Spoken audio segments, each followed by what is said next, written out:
বগুড়ার কাহালুতে ট্রাক ও পিকআপের মুখোমুখি সংঘর্ষে প্রাণ গেল 4 জনের। শনিবার সকাল 10:30টার দিকে উপজেলার কাজীপাড়া বৌবাজার এলাকায় নওগাঁ বগুড়া মহাসড়কে ঘটে ভয়াবহ এই দুর্ঘটনা। বগুড়া থেকে নওগাঁগামী একটি ট্রাকের সঙ্গে বিপরীত দিক থেকে আসা একটি পিকআপের মুখোমুখি সংঘর্ষ হয়। সংঘর্ষের তীব্রতায় পিকআপটি দুমড়ে মুচড়ে যায়। ঘটনাস্থলেই নিহত হন পিকআপের চালক, হেলপার এবং 2 যাত্রী। খবর পেয়ে ফায়ার সার্ভিস ও পুলিশ দ্রুত ঘটনাস্থলে পৌঁছে উদ্ধার অভিযান চালায় এবং মৃতদেহগুলো উদ্ধার করে শহীদ জিয়াউর রহমান মেডিকেল কলেজ হাসপাতালের মর্গে পাঠায়। যখন ঘটনা ঘটে ওখানে শব্দ শুনে পায়, কাজীবাজারে দুমড়ে আসার পরে দেখি যে লোকজন গাড়ির দুটো মুখোমুখি আছে। ঘটনাস্থলে কীভাবে এলো যে পিকআপ গাড়ি আসতেছে মাছ বেছে আসার পরে পিকআপ গাড়ি কাটিছে, এটা বাস যাচ্ছে, বাসও কাটিছে।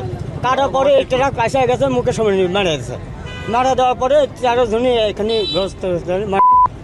তারপরে সামনে ফায়ার সার্ভিস মল করলো, ফায়ার সার্ভিস আছে কাটে 2 জন বাইর করলো আর 2 জন বডির উপরে। উনি আসছে নওগাঁ রোডের থেকে, আমি তো এদিক থেকে যাচ্ছে। রাতে মনে করেন যে এক শ্যামলী বাস আছে, শ্যামলী বাসে ওভারটেক করে পিকআপটা আসলো রানিংয়ে।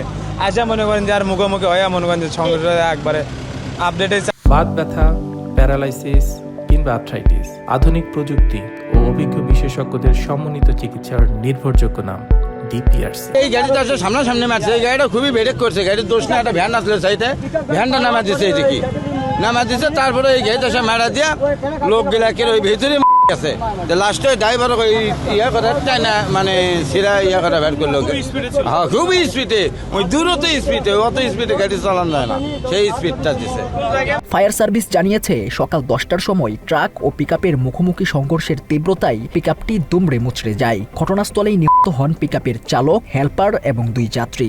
10:05 সান্তাহার এবং বগুড়া রোডের ঠিক মাঝামাঝি জায়গা বৌবাজার নামক স্থান, অনেকে কাজীপাড়াও বলতেছে জায়গাটার নাম।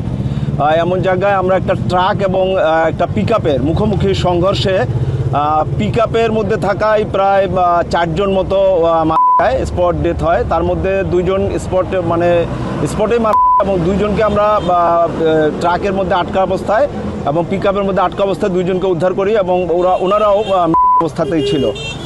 আর ইনাদের পরিচয় তেমন পাওয়া যায় নাই। সম্ভবত এটা আমের গাড়ি ছিল, রাজশাহী থেকে আম নিয়ে যাচ্ছিল। মৃতদের মধ্যে এখন পর্যন্ত 1 জনের পরিচয় শনাক্ত হয়েছে। তিনি ময়মনসিংহ জেলার বাসিন্দা লুৎফুর বাড়ি।